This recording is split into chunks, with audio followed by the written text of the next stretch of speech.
पाकिस्तानी पैसा उड़ा रही हैं, पाकिस्तान का करोड़ों रुपया जापान का दौरा करने गई हैं, उधर उन्होंने अपने हथियार वगैरह चलाए हैं कि मैंने जापान के अंदर ऐसा दिन गुजारा है, हमने जापान के अंदर ये कामयाबी हासिल की है, पंजाब को हम जापान जैसा बना देंगे। ये मरियम नवाज़ जापान जाके फ़ोटोशूट करवा रही हैं, टिकटॉक बना रही हैं अवाम के पैसों से, अपनी जेबों से नहीं, अपने बाप के पैसों से नहीं, अवाम के टैक्स के पैसों से, मेरी और मेरी कौम के पैसों से ये जापान का दौरा करने गई हुई हैं, जापान के अंदर अयाशियाँ कर रही हैं, वो अपनी पूरी kabina को जापान लेके गई हैं और वहाँ मेरी कौम का पैसा उड़ाया जा रहा है, मेरी कौम के साथ फ्रॉड किया जा रहा है। मरियम नवाज़ अपने पूरे kabina के साथ जापान गई हैं और जापान जाके वो हथियार छपा रही हैं कि हम जापान को, पंजाब को जापान जैसा बना देंगे, हम पंजाब के अंदर जापान जैसी टेक्नोलॉजी लाएंगे और पंजाब को जापान जैसा एक अजीम मुल्क बना देंगे। ये हमने पहले भी बातें सुनी है, इसके ऊपर अमल नहीं किया जाता, लेकिन करोड़ों रुपया हथियार के ऊपर लगाया जा रहा है कि जापान के अंदर मैंने ये की है, मेरी ये मसरूफियात थी, हमने ऐसा अपना दिन गुजारा है, वहाँ फ़ोटोशूट हो रही हैं, वहाँ टिकटॉक बनाई जा रही हैं, ये आवाम के पैसों से, मेरी और मेरी कौम के पैसों से ये वहाँ जाके अयाशियाँ कर रहे हैं, पूरे kabina को लेके वहाँ तक पहुँचे और अब ये यूं ही जाएंगे, कतर जाएंगे, वहाँ अयाशियाँ करेंगे, टिकटॉक बनाएंगे, फ़ोटोशूट करवाएंगे और हथियार वगैरह टुबास छपाएंगे कि हमने ये विज़िट की है, हम इसको यूं ही जैसा बनाएंगे। पंजाब को भाई माफ़ कर दो, पाकिस्तान को तुम लोगों ने पहले तबाह और बर्बाद कर दिया है। उसके बाद ये शहबाज गिल बुशरा बीबी से मुतल्लिक़ क्या बात करते हैं, क्या इंकशाफ करते हैं, आइए उसकी तरफ आपको मैं लेके पहले जाता हूँ। कभी ऐसे परेशान नहीं हुआ जितना इस दफ़ा जो मैं इत्तलात सुन रहा हूँ उससे परेशान हूँ। पहले तो मैं आपको इमरान खान साहब की तरफ आता हूँ, लेकिन पहले मैं आपको बता दूँ कि बुशरा बीबी के दोनों पाँव के ऊपर किसी चीज़ ने काटा हुआ है, ज़ाहिर है किसी जहरीली चीज़ ने काटा है। दोनों पाँव पर पट्टियाँ बंधी थी, चलने से वो तकरीबन कासर हैं और उनको जानबूझ के मट्टी मिला हुआ पानी दिया जाता है, कपड़े उससे नहीं धुल सकते, वज़ू उससे नहीं हो सकता, धुलने वाले कपड़े फैमिली को नहीं देने देते, जेल के अंदर कपड़े नहीं धो के देते, वो अपनी इबादत से बिल्कुल, या जो भी रोज़मर्रा की जेल के अंदर भी तो इंसान ने रहना है,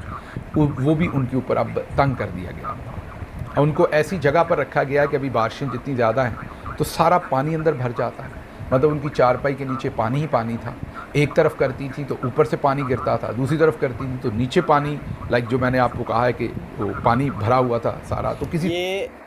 पीटीआई के लीडर शहबाज गिल ने इंकशाफ की कि इमरान खान की बेगम बुशरा बीबी के साथ जेल के अंदर कैसा सलूक रखा जा रहा है। उनको तोड़ने के लिए उनको करंट लगाए जा रहे हैं बुशरा बीबी को जेल के अंदर, उनको तोड़ने के लिए, गिराने के लिए। बुशरा बीबी का क्या कसूर है? उनका कसूर ये कि वो इमरान खान के साथ डट के इसका मुकाबला कर रही हैं, वो पीछे नहीं हटती, वो आर कबूल नहीं कर रही। सिर्फ बुशरा बीबी का इतना कसूर है, इसलिए उनके पास जुल्म ज़बर बढ़ा दी कि उनको करंट की तारें लगाई जा रही हैं, उनके कमरे के अंदर पानी छोड़ा जा रहा है कि वो इस मुसीबत में आके इमरान खान को ये मिन्नत करें कि प्लीज़ हम पीछे हट जाते हैं, इनकी बात मान लेते हैं, लेकिन वो इस बात के ऊपर रजामंद नहीं उनकी बुशरा बीबी, और वो डट के मुकाबला कर रही हैं। बुशरा बीबी ने एक मरतबा कहा था कि मैं इमरान खान की कमज़ोरी नहीं बनूंगी, मैं इमरान खान की ताकत बनूंगी, और वो बुशरा बीबी साबित करके दिखा रही हैं। हमें सोशल मीडिया ऐसा एंडस, हमें चाहिए कि बुशरा बीबी की उनके राइट, उनके हकूक़ के लिए आवाज़ बुलंद करनी हमें चाहिए और उनको बताना चाहिए कि ये निज़ाम उनके साथ गलत कर रहा है। उसके बाद इमरान खान के साथ जेल के अंदर क्या हो रहा है उसकी भी आपको शहबाज गिल का बयान सुनाता हूँ, आइए उसकी तरफ चलते हैं। मुझे जेल में से एक ज़राए ने बताया कि इमरान खान साहब अब अगर किसी को सलाम करते हैं, जी अस्सलाम वालेकुम कहते हैं किसी को, जेल के किसी भी जो वहाँ पर काम करने वाले लोग हैं, सिक्योरिटी पे हैं, तो उनको इस चीज़ की इजाज़त नहीं है कि वो खान साहब को वापस वालेकुम अस्सलाम कह सकें। एक ज़राए ने मुझे ये बताया कि एक दिन उसने अपने मुँह से ये एडमिट किया, उसने कहा कि उसे खान साहब ने सलाम किया और उसको क्योंकि इजाज़त नहीं थी, उनके साथ डिवाइसेस बांधी हुई हैं, सबके साथ उनके डिवाइसेस बांधी का मतलब है कि उनकी जेब में कहीं पर भी माइक्रोफोन लगाए हुए हैं, उनको ऐसे पेन दे दिए जाते हैं जिसमें रिकॉर्डिंग हो रही है और उन्हें कहा जाता है ये आपने पहन के रखने हैं, और उन्हें ऐसे इक्विपमेंट दिए जाते हैं, वो बता रहा है, कभी घड़ी बांध दी जाती है, कभी पेन दे दिया जाता है जिसके अंदर सारी रिकॉर्डिंग हो रही होती है ताकि इमरान खान अगर इनसे कोई भी बात करें या ये करें तो पता चले। और उनको सख्ती से मना किया हुआ है कि आपने कोई जवाब इमरान खान को नहीं देना, आपने दीवार बन के खड़े रहना है, वो कुछ भी कहते रहें, आपने वापस जवाब नहीं देना। तो शख्स कहता है कि इमरान खान साहब ने मुझे सलाम किया चलते हुए, जब वो गुज़र रहे थे,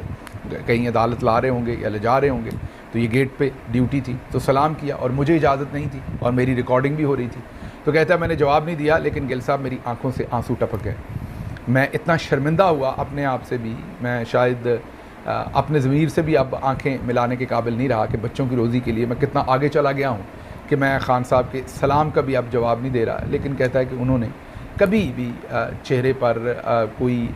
मायूसी या अफसरदगी मैंने उनके नहीं आती, वो फिर भी खंदा पेशानी के साथ गुजर जाते हैं। उन्हें सब पता है, शायद उन्हें हमारी मजबूरियों का भी पता है। ये जेल के अंदर से अब जो ज़राए हैं वो एडमिट करना शुरू हो गए हैं कि जो इमरान खान के साथ जुल्म है, ज़्यादती है, वो पहले भी थी लेकिन अब कई गुना ज़्यादा उसको बढ़ा दिया गया है। तो अब ये आपने देखा कि इमरान खान के साथ किस तरह सख्तियाँ बढ़ा दी गई हैं। इंशाल्लाह आगे बयान हम कल कंटिन्यू करेंगे। अपना ख्याल रखिए, आपसे बहुत जल्द दोबारा मुलाकात होगी। अपनी दुआ में याद रखिएगा। पाकिस्तान जिंदाबाद, इमरान खान पैंदाबाद। अल्लाह हाफ़िज़।